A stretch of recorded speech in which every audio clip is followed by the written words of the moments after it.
Você sabia que a Bíblia é o mais importante livro que você vai ler em toda a sua vida? Qualquer outro livro ele pode te levar a conhecimentos e experiências tremendas, mas somente a Bíblia pode te levar para o céu.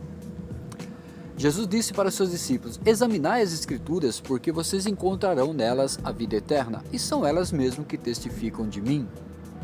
Davi considerava as Escrituras mais doce do que o mel, e ele dizia: elas são lâmpada para os meus pés e luz para os meus caminhos. Oi, tudo bem? Eu sou Valdir Perini e este é o canal Pão da Vida. Seja bem-vindo a mais um vídeo onde falaremos sobre Deus e a sua palavra. Tão importante quanto ler a Bíblia é compreender corretamente aquilo que estamos lendo. Por isso, temos que tomar um cuidado para fazer uma correta interpretação do texto que lemos.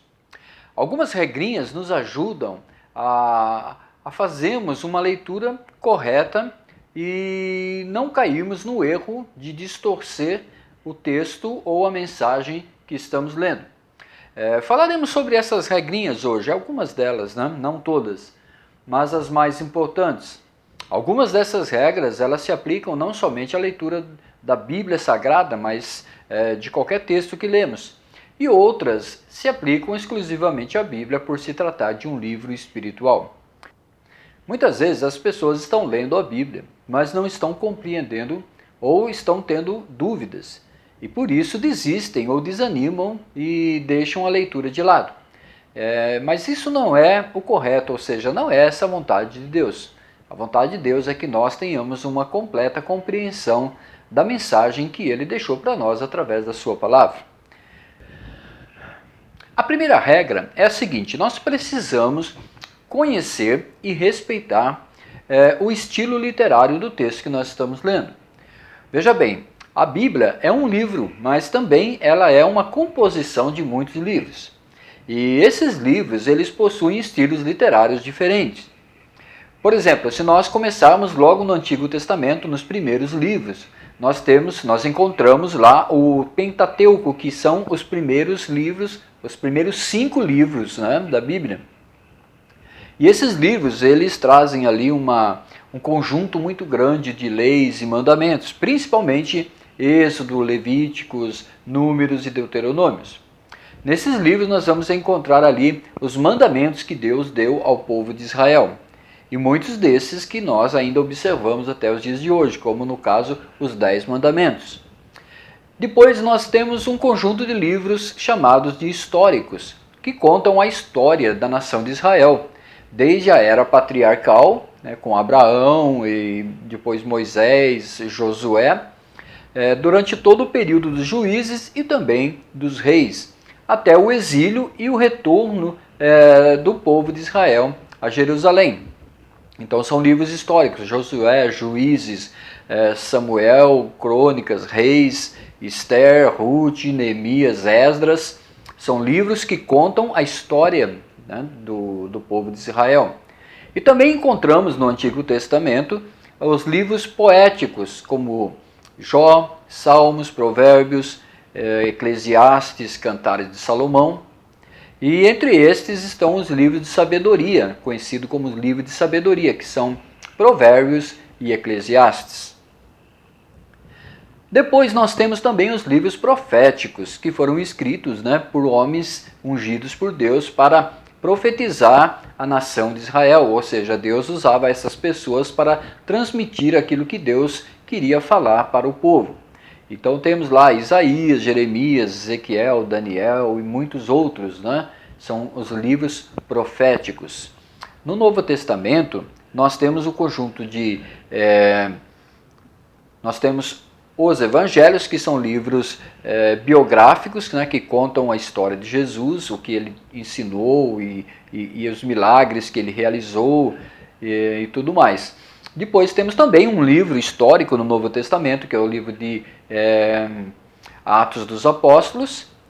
Temos um conjunto de cartas que foram escritas, né, para doutrinar a igreja, para dar assistência espiritual às igrejas que iam nascendo.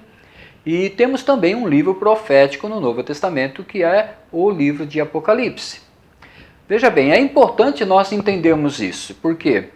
porque nós não damos, né, o mesmo sentido ou entendemos da mesma maneira, ainda que toda a Bíblia seja inspirada por Deus, inspirada pelo Espírito Santo e útil, né, como diz a própria palavra de Deus, né, toda a Escritura é útil para a repreensão, para a correção, para ensino, mas existem diferenças, né, entre um livro e outro.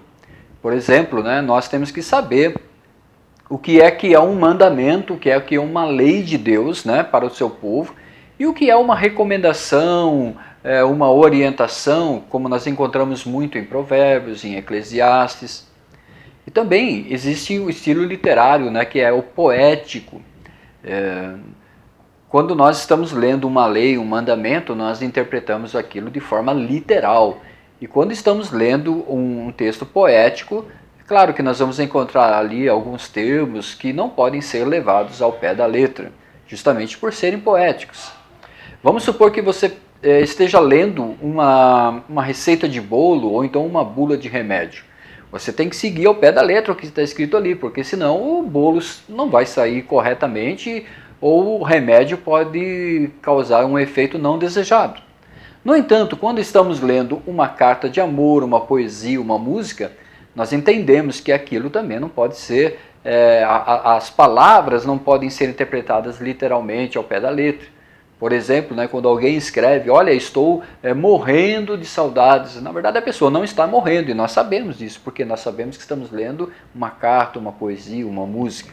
Por isso é importante reconhecer o estilo literário que nós estamos lendo e compreendê-lo, né, e respeitá-lo para não gerar nenhuma confusão. E na Bíblia também nós encontramos muitas figuras de retórica. O que são isso? Algumas parábolas, algumas fábulas, encontramos ali ironias, hipérboles, né, que são colocações assim exageradas. Também é importante reconhecer isso para não fazermos confusão, não é? Por exemplo, uma parábola. Parábola é muito usada por Jesus para instruir os seus discípulos. Ela é uma história que é inventada, né? Uma história que não aconteceu realmente. É uma história que é inventada, mas que traz sempre um ensinamento. Então, quando lemos uma parábola, é importante nós entendermos isso. Eu estou lendo uma parábola e eu sei que isso aqui não aconteceu realmente, mas está aqui para me ensinar algo. Eu tiro um proveito, eu tiro um ensino daqui. E é importante também, quando lemos uma parábola, procurarmos sempre encontrar ali a mensagem real, a mensagem principal que aquela parábola está transmitindo. E não ficar, talvez, buscando ali outros significados ou outras mensagens ocultas. Porque, veja bem, quando Jesus contava uma parábola, ele queria que os seus discípulos entendessem exatamente aquilo que ele estava dizendo. E justamente ele usava esse sistema de parábolas, por quê? Porque Jesus queria levar os seus discípulos a pensarem, né? Diferente do sistema de doutrinamento religioso que existia na época, em que as pessoas apenas ouviam e obedeciam cegamente, Jesus dá aos seus discípulos algo para pensar. Por exemplo, ele contava uma parábola, olha, um homem estava arando o campo e encontrou ali um tesouro escondido. Então o que ele fez? Ele pegou tudo que ele tinha, vendeu tudo que ele tinha, com o dinheiro que ele arrecadou, ele foi lá e comprou aquele campo, e assim então ele teve direito àquele tesouro que estava escondido. E Jesus, ele está dizendo essa parábola, e ele diz que assim é o reino de Deus. Então o que Jesus quer que eles entendam? Que o reino de Deus é algo muito precioso, e que para que possamos possuir o reino de Deus, nós temos que nos desfazer de muita coisa e fazer todo o esforço necessário para conseguirmos adquirir esse grande tesouro. Então, Jesus contava uma parábola e queria que eles entendessem exatamente aquilo que ele estava falando. Às vezes, as pessoas ficam procurando mensagens ocultas nas entrelinhas, né? Mas parábolas têm uma mensagem que precisa ser entendida ali na leitura. Então é importante nós sabermos, né, quando estamos lendo uma parábola, quando estamos lendo, às vezes nós encontramos ali uma hipérbole, né, algo exagerado, como por exemplo quando João disse, né, olha, nem em todos os livros do mundo, né, nem em todos os livros do mundo caberia as histórias, né, escritas acerca daquilo que Jesus fez, daquilo que Jesus realizou. Então é um exagero, né, que está sendo colocado ali. Por isso é muito importante nós reconhecermos, né, e respeitarmos cada texto e o seu estilo literário. Muito bem, a segunda regra que nós queremos falar é sobre o contexto. É importante não ler apenas o texto, mas sim o seu contexto. E não somente isso, também respeitar os paralelos, né, e as informações gerais. O que significa isso? Muitas vezes, quando nós estamos lendo um texto, nós nos deparamos com uma dúvida. Eu não entendi muito bem isso aqui. Ou então a informação parece que ela não está completa. Então o que nós fazemos? Nós lemos o contexto, os versículos que estão antes e também depois. Se possível, até é melhor ler todo o capítulo, ou pelo menos aquela linha de pensamento.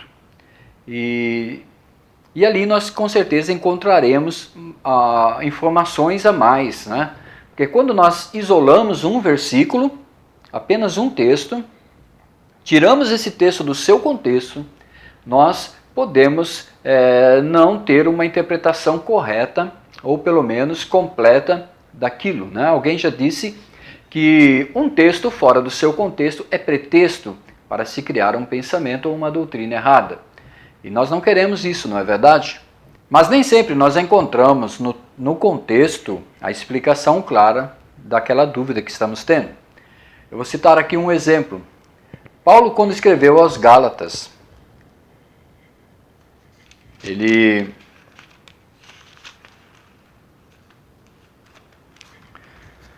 no capítulo 6 da carta de Paulo aos Gálatas, no verso 17, ele diz assim: sem mais, que ninguém me perturbe, pois trago em meu corpo as marcas de Jesus. Poderíamos perguntar, a que marcas Paulo se refere? Se nós lermos o contexto, nós não vamos encontrar essa explicação, porque nem nos versículos anteriores, nem nos posteriores, tem a explicação do que Paulo está dizendo aqui. Mas quando procuramos nos paralelos e nas informações gerais, nós encontramos a seguinte informação. Ainda nas palavras do próprio apóstolo Paulo, em 2 Coríntios capítulo 11, nós encontramos, ele diz o seguinte: fui encarcerado mais vezes, fui açoitado mais severamente e exposto à morte repetidas vezes. 5 vezes recebi dos judeus 39 açoites. 3 vezes fui golpeado com varas, 1 vez apedrejado, 3 vezes sofri naufrágio. Passei uma noite e um dia exposto à fúria do mar. E ele continua ainda na leitura aqui, não vamos ler, mas ele continua falando sobre sofrimentos que ele teve por pregar o Evangelho, por estar fazendo a obra de Deus. Então, que marcas são essas que Paulo fala aqui em Gálatas, no capítulo 6, no verso 17? São as cicatrizes, são os hematomas, são as contusões que Paulo recebeu, né, através das pedradas, das chicotadas e de tantas outras formas que Paulo sofreu, né, através da perseguição por ele estar pregando o Evangelho. Então veja bem, se nós não encontramos a explicação no texto que lemos e nem no seu contexto, precisamos procurar nas paralelas e nas informações gerais. Uma terceira regra, também bastante importante, é nós sempre procurarmos extrair do texto a mensagem real, a mensagem exata que o texto está transmitindo. Muitas pessoas cometem erros de ficar buscando num texto informações ou mensagens que ali não estão. Como se tivéssemos que sempre encontrar alguma mensagem oculta num texto. Então temos que nos preocupar sim em sempre procurar entender da forma mais clara aquilo que está escrito. respeitando, né, o autor e a sua mensagem. Toda pessoa que escreve algo para alguém espera que a pessoa, ao ler, entenda exatamente aquilo que ele está escrevendo, não é verdade? E não fique procurando informações escondidas ou ocultas ali naquele texto. Por isso nós sempre precisamos perguntar ao texto, fazer perguntas ao texto, né? Quem escreveu esse texto? A quem está sendo dirigido? Qual o contexto histórico, cultural, espiritual, religioso daquela época? Esse texto é para nós hoje ou apenas para as pessoas naqueles dias? Se é uma carta, o que motivou essa carta a ser escrita? Se é uma profecia, essa profecia já se cumpriu ou ainda estamos aguardando o seu cumprimento? Então essas perguntas, quando nós começamos a fazer essas perguntas ao texto, nós extraímos dali o verdadeiro significado, a verdadeira mensagem que ele está tentando transmitir. E não ficamos criando, né, mensagens ocultas ali no texto ou outras coisas que realmente não são, talvez, ou melhor, não são mesmo importantes, né? O importante é nós entendermos exatamente aquilo que está sendo escrito. Quarta regra, precisamos nos submeter ao texto e não fazer com que o texto se submeta a nós. Exatamente isso. Quando nós estudamos essa matéria hermenêutica, que é a arte de interpretar o texto, nós conhecemos duas palavrinhas bem parecidas, palavrinhas gregas, exegese e exegese. A exegese é a forma correta de interpretar o texto bíblico. Porque quando nós fazemos a exegese de um texto, nós vamos vazio para o texto e tiramos do texto a informação que necessitamos. Exegese significa de dentro para fora. Imagine você que você vai a um poço buscar água, uma água pura, uma água limpa. E esta água, ela vai servir para nos limpar, para nos refrescar, para matar a nossa sede, justamente pela sua pureza. Mas quando nós vamos buscar essa água, nós descemos ali no poço um balde, né, amarrado numa corda, e depois puxamos esse balde e tiramos essa água. Agora imagine você que esse balde contenha impurezas, tem ali terra, alguma sujeira. Então a água que vai sair do poço ela já não é mais pura, ela já não está mais limpa, ela está contaminada. Então já não vai mais servir para os seus propósitos, da maneira como nós desejávamos. A palavra de Deus ela é como uma água limpa, uma água pura, que limpa, que purifica, que sacia a sede, que refrigera a nossa alma.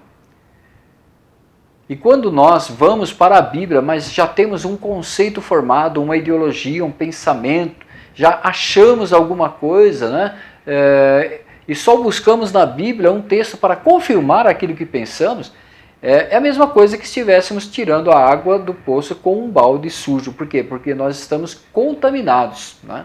Com o nosso pensamento, com o nosso preconceito. Então vamos nos esvaziar e depois buscar tirar da Bíblia a informação e a orientação para a nossa vida espiritual. A quinta regra é bem simples. A Bíblia é uma carta de Deus para os seus filhos. Então imagine que Deus, quando nós estamos lendo a Bíblia, Deus está falando conosco. E Deus ele quer se comunicar, Deus deseja se relacionar conosco e se comunicar conosco. E ele faz isso através da sua palavra. Portanto, quando nós estamos lendo a Bíblia e não entendemos um texto, não podemos abandonar, deixar para lá, ou simplesmente desistir da leitura porque não estamos entendendo. O que nós temos que fazer é procurar ajuda. Se encontramos uma palavra que não compreendemos, nós podemos usar um dicionário bíblico. Se o texto é muito confuso, nós podemos usar os comentários que estão aqui no pé da página da Bíblia, né? E muitas Bíblias têm esses comentários bíblicos. Bíblias de estudo normalmente possuem esses comentários. Ou então podemos pedir ajuda para alguém, porque Jesus, quando ele organizou a sua igreja, ele preparou e capacitou pessoas para darem assistência. Entre eles estão pastores e mestres, como está registrado na própria palavra de Deus. Professores de escola bíblica, professores de seminário. Então procure ajuda. Não desista da leitura, não abandone a leitura. Deus quer falar com você através daquele texto que você não entendeu.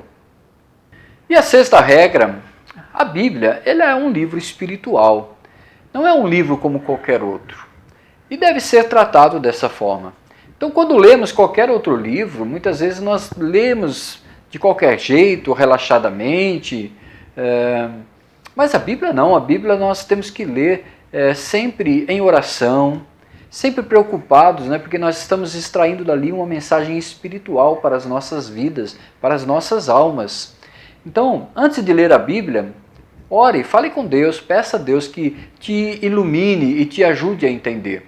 Alguém disse certa vez que a Bíblia é o único livro que nós sempre podemos ler na presença do seu autor. Então, o Espírito Santo que inspirou os homens a escreverem a Bíblia, ele também nos capacita para entendermos a sua palavra. Portanto, por mais complexo que seja o texto, por mais confuso que seja, Deus sempre quer nos transmitir algo. Então, ore, fale com Deus e peça que Ele te ajude a entender a sua palavra. Sempre pergunte, o que é que Deus está falando comigo aqui nesse texto? O que é que Deus quer me dizer através desse texto? A mensagem principal da Bíblia é o relacionamento de Deus com seus filhos, com a sua criatura, com a sua criação, né? E também o plano de redenção através da vinda de Jesus para salvar a humanidade. Essa é a mensagem principal. Muitas pessoas erram em buscar somente na Bíblia mensagens ou orientações acerca de prosperidade financeira, ou então de como conduzir os seus negócios, ou os seus relacionamentos. Olha, essas coisas estão contidas aqui também, nós encontramos na Bíblia orientações para tudo em nossas vidas. Mas tenhamos sempre em mente que essa não é a mensagem central, essa não é a mensagem principal. Então, se nós tivermos a preocupação, né, de sempre buscarmos encontrar Deus em cada texto que lemos. Eu estou lendo esse texto, eu estou encontrando Deus, eu estou tendo um encontro com Deus, com o Criador, estou tendo um encontro com Jesus Cristo, o meu Senhor, o meu Salvador. E eu me relaciono com Deus através dessa leitura e extraio dela o melhor para a minha vida e para a minha alma. À medida que eu caminhar com Deus através da leitura da Bíblia, o Senhor também vai me orientar acerca de outras questões, como conduzir os meus negócios, como me comportar na sociedade, como conduzir os meus relacionamentos e também sobre prosperidade e outras coisas. Mas essas não são as mensagens principais da Bíblia. Então busque sempre encontrar Deus em cada texto que você lê.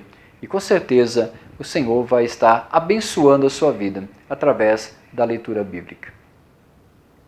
Eu espero que você tenha gostado desse vídeo e se você gostou, me ajude compartilhando. Muitas outras pessoas também podem ser abençoadas através deste pequeno estudo bíblico sobre a interpretação correta de um texto da Bíblia.